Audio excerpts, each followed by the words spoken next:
strike me as so incredibly wonderful. So we say this together. Father, may I learn to receive my daily supply. Let me not walk on the side of the hard and unkind appearance, even when to my eyes and heart it seems so real. You, Lord, are my light and my life, my salvation. You are great, having your everlasting presence even in need, ever near for me to call upon. I fear no evil. You are always with me.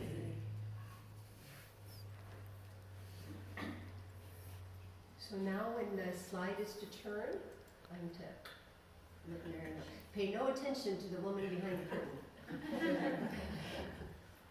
Okay, here's our confirmation for today. It's from the Metaphysical Bible by Charles Fillmore.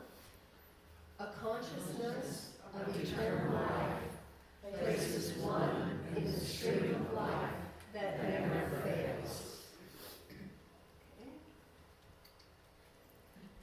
Okay, so my name is Cathy Jensen. The bio's in the bulletin. Before I get really into the talk, I want to say, so that I don't forget to say it, the answer to what the class is about today, or the lesson. The lesson is called Why It Is Important to Find Our Loved Ones Living in Spirit. So right off the bat, this is what I've come up with. It's not really my idea, but we'll see after you hear the stories what you all also think. The reason to not, I'll start with a quote by Yogananda. He says, when our loved ones die and we're in the sorrow, fools cry for a while and then forget. But the wise find the impulse to seek their lost loves in the heart of the eternal.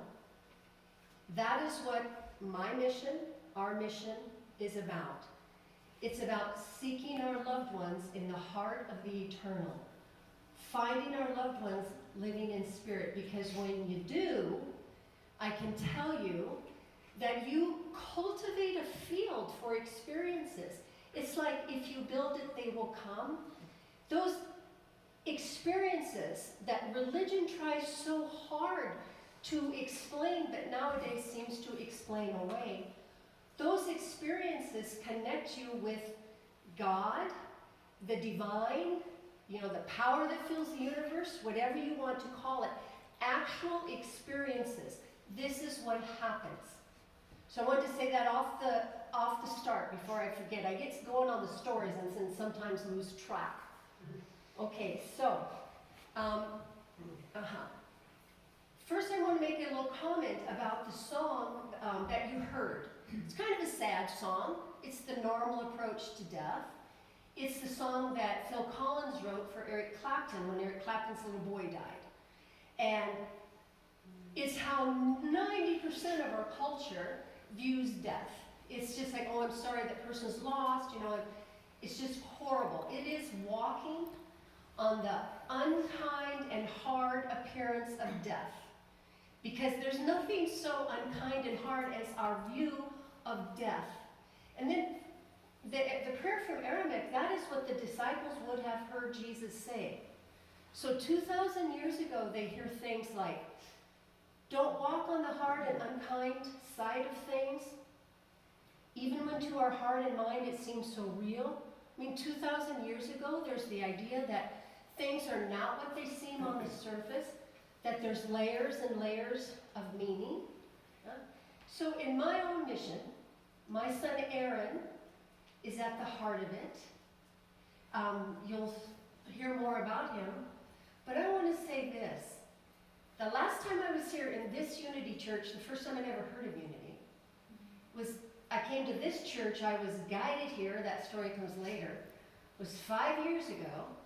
I did my very first workshop as part of the mission. I thank those people who came, who knew far more than I. But now today is my first time to talk to Unity, And today is my son's birthday. Yeah, so when Connie told me, she said, okay, well listen, we'll arrange things. How does November 3rd sound? I thought, oh my gosh, it sounds great. Yeah, so it's huge, it's huge. Now I'm going to tell, the sad beginning to the mission is that Aaron's my only child. Of course, my life, on July 2nd, I was with my friend Gladys, and we were getting ready to watch the World Cup of Soccer in Venezuela, where my husband and I lived, and Aaron came for 6 months out of every year. All of a sudden, my other friend Cesar called and said his daughter had to go in for surgery. At 2:30 in the afternoon, I started having visions of a funeral, and I put a rubber band around my wrist to snap myself out of it, because I thought, oh, I'm giving bad energy to Stephania. My friend Gladys, she got all kind of involved in it. We couldn't really watch the soccer game. Then on that night, July 2nd, 2010, at about 8:30 in Venezuela, the phone rang, and I heard the words, Cathy, are you alone? And I fainted. I knew it was Aaron. I knew it was Aaron. That Aaron in Barcelona, Spain, had been in a pharmacy, waiting in line, and all of a sudden he literally dropped dead. He died of sudden cardiac arrest at 2:30 Venezuelan time. The same exact time that I was filled with such overwhelming dread that, I knew something was happening, but I didn't know what. On July 8th, all death is difficult. Some deaths are more difficult. To have your only child, people whose children have died, it's hell. So anyway, there's no reason to go into that. But, so July 8th, we're getting ready to go to Spain for the first funeral. At 2:30, and look at these dates and the time. 2:30 in the morning, I was overcome with joy. And it was so bizarre that I had to record it there, and I started to record it.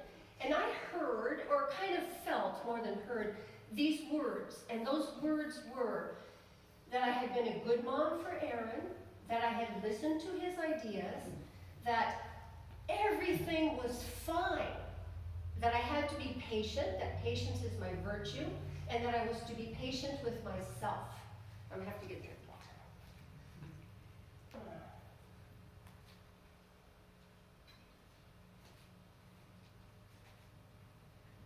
Well, in that moment, I knew it. I knew that Aaron was okay. I knew he was fine. And I took a piece of paper and I wrote a promise. And I wrote on there, I will find you, Aaron. I will find you no matter what. No matter what it takes, I will find you. And I would carry that promise around with me. And when I was in the depths of despair, with no reason to live that I could think of, I would take that out and I would listen to the recording. Now those experiences are numinous. They're something to pay attention to, and there's something to nurture. These are the kinds of events that happen all the time when you do not take the Western view that your task as a griever is to be strong and stoic, is to kind of shut up about it, cry at the funeral, that's great. After that, don't really talk too much about it. But there's another way of doing it, and that way of doing it is to pay attention to each and every event that seems even the tiniest bit connected to your loved one. Just write it down and document. Have a box where you stick things, and I have boxes here in the kitchen that everybody who wants a box, take it. Because some things will happen and you want to write a note before you forget it when you're with people. You want them to also kind of be a witness, and you want to stuff it in that box, and at some point, when you're ready, you start to organize it. You start to read. You start to research.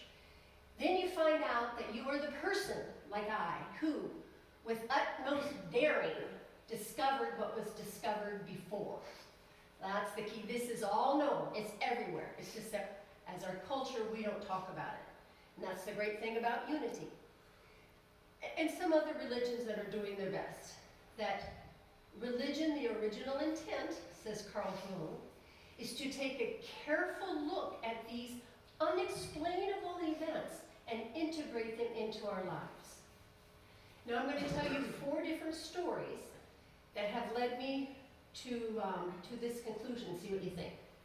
Okay, so November 8th. This is on November 8th. I was in that state of consciousness called hypnagogia. It's a state that Charles Fillmore certainly was in when he wrote the Metaphysical Bible, where there's access to information that you don't normally get access to. And in this state of waking up, this priest was just insisting that I find the first thing that Jesus says in the Bible.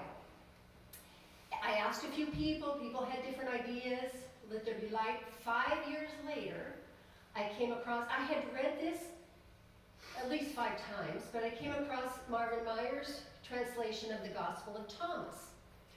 And I imagine many of you have read this. So he says, whoever discovers what this means, they don't taste death. And then we read, seek and don't stopping until you find. When you find, you'll be troubled. When you're troubled, you will marvel and rule over all. Well, marvel did not mean, the word that translated to marvel, it didn't mean to sit like in a stupor of amazement. It meant to search and research, to study, to learn, to open yourself up to these experiences, and to integrate them into your everyday life. Because you know what the key is to go beyond belief to an actual experience of the thing you say you believe in. Because there's no substitute for experience. There's no substitute for it. Belief is a fragile vehicle. It's fragile. Yeah? But when you have, as we trust gravity, we know when we go outdoors we're not going to float away. You have these experiences, it develops trust and loyalty, which I believe is what faith means, and you know it, and you know what? It feels like joy. That is what it is. It is joy. And I never thought, oh my God, I never thought I would ever feel joy. And it's thanks to Aaron. It's thanks to Aaron who never gave up. I mean, event after event after event, he never gave up. And today's his birthday. So, okay, so now, a year later, also November 8th, a year later, my sister, Aaron's wife, and I are in Montserrat in Spain. And we were in the Basilica to hear the choir. And I saw a monk go into the confessional. And I thought, okay, I'm going to go in there. But I wasn't going to confess anything. I was just going to cry, and he couldn't get away. Yeah, so I got in there, and I said, oh my God, I cried. I said, I can't do this. I want to die. My only child, he's dead. He's gone. Life is not worth living.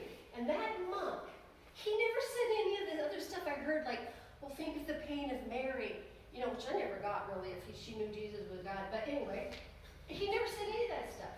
He just came out of the confessional. He came over to my side, opened the little curtain, and he hugged me. And with fierce authority, he said, oh, you know, I'm so sorry that's so hard, but your son is not gone. He's not a fleck of dust. He is here. And he said, it's your work to become aware of his presence and develop a relationship with him, spirit to spirit. And then he said, that is the message of Jesus. And I was like, oh, that is the message of Jesus? I'd never heard that. I had heard about Jesus all my life. I had never ever heard that message of Jesus. So that night, I had a dream. And in the dream, Aaron came. It was a visitation dream. If those of you who are into the different levels of dreaming, I saw a bunch of kids. I fainted inside of the fainting, inside of the dream. Here came Aaron. And he told me, Mom, everything's fine. And I said, well, can you come back? And he started laughing. He goes, no, you burnt that body. But he was laughing. And he was like, And he said, but I was taking everything too seriously. He said, Mom, you're taking it too seriously. You've got to quit talking about killing yourself. Quit talking about how horrible it is. I'm okay, I like it here. So I went back to Venezuela where we lived.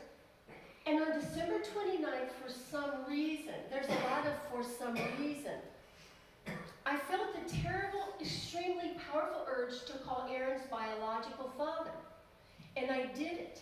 And I said, Joe, on your dad's birthday, this monk told me this and that. And then I told him some other things. And when I told him that Aaron said that he was okay and he liked it where he was, Joe started crying. And he said that he had not been able to find any comfort in the Catholic religion in which we were raised, but he had gone to midnight mass. And he said he begged for one thing. That was to know that Aaron was okay.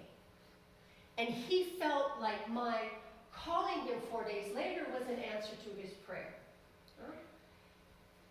4 days later, Joe's at a restaurant with his wife, and he's saying, well, if Aaron is sending all these messages using the number 72, he said, why don't I get anything? Am I too stupid or what? At that moment, he heard this woman and a little boy. And the woman said to the little boy, do you want to say hi to Daddy? And for some reason, Joe stood up, turned around. He said there was a little boy about 3 years old with blonde hair just like Aaron. He looked right with his cell phone here. He looked right at Joe and he went, hi, Daddy. And on his hat was 1972. Yeah? And that was it. From then on, Joe and his wife, his family opened up a little bit. He was with his mother when she died. He said it was the most beautiful experience he had ever had. He told me later, he never believed that he was too stupid. He thought I was too nuts. That was the problem. He said that he thought my talking all the time about communication with Aaron was proof that grief can drive even the most level-headed person crazy. Right? So now, I'll take this opportunity.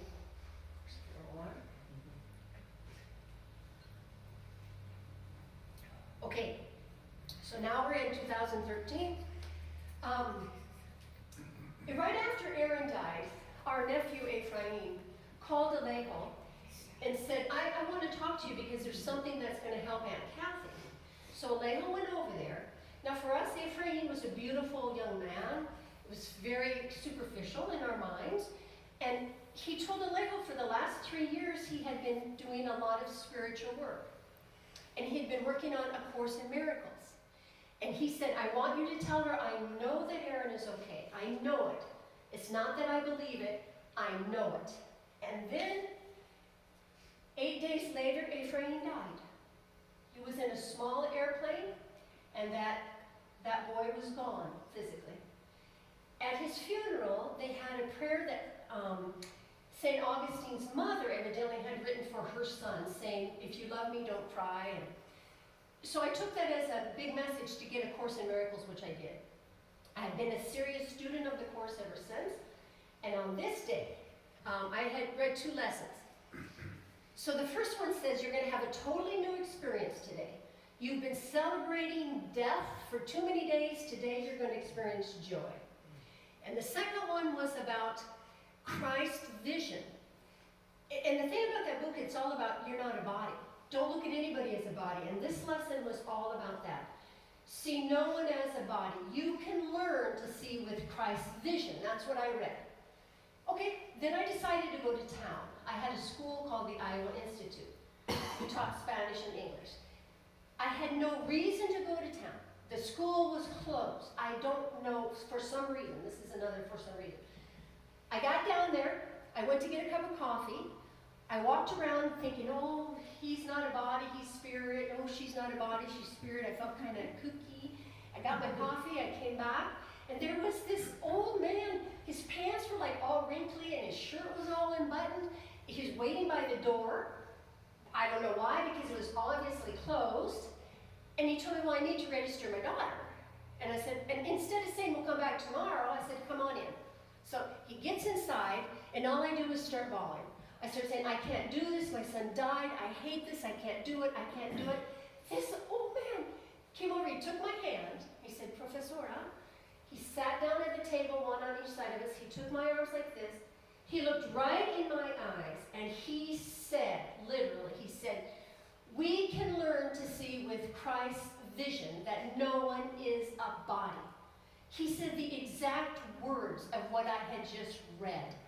He said, your son is not gone. He's here. He wants you to know him in spirit. Okay, now we come to this unity at the lake. So, I was in Colorado with two of my nieces. We went to a Celtic store. There were those tarot cards laying around. I chose from 3 different piles in the middle. Every single card said, wait for the invitation. So, that night we were going to a life coach of Sarah. She was treating me. And that woman said, you know, I don't know why, but for some reason I found this on the internet, and I put in your information, and your strategy is supposed to be wait for the invitation. So the 3 of us, I in particular, I thought what it meant was I was to shut up about it. I was to shut up about collaboration with the deaf until somebody invited me, which then I thought, well, then I'll never get to talk about it. No? So that was going on. Then I get here to Bravoy's Mills at my brother's house. I kept having all these dreams about having a workshop, and there were these games like I used to use at the school, and it was all about talking about the dead and how communication with the dead and this and that. So my brother said, well, why don't you try it out on us? And we did it, and he said, oh my gosh, you're born to do this. He said, but I don't think you should go to a grief retreat. You should go to like a church. So I walk outside, a car stops, a woman named Helen introduces herself. She mentioned something about, well, we're moving in the new pastor. I said, oh, new pastor, new church. I go, I meet Deb and Lee. They talk about reading the book, The 4 Agreements. I thought, well, that's an interesting book. I come to Unity Church, and here comes James Stacy with his car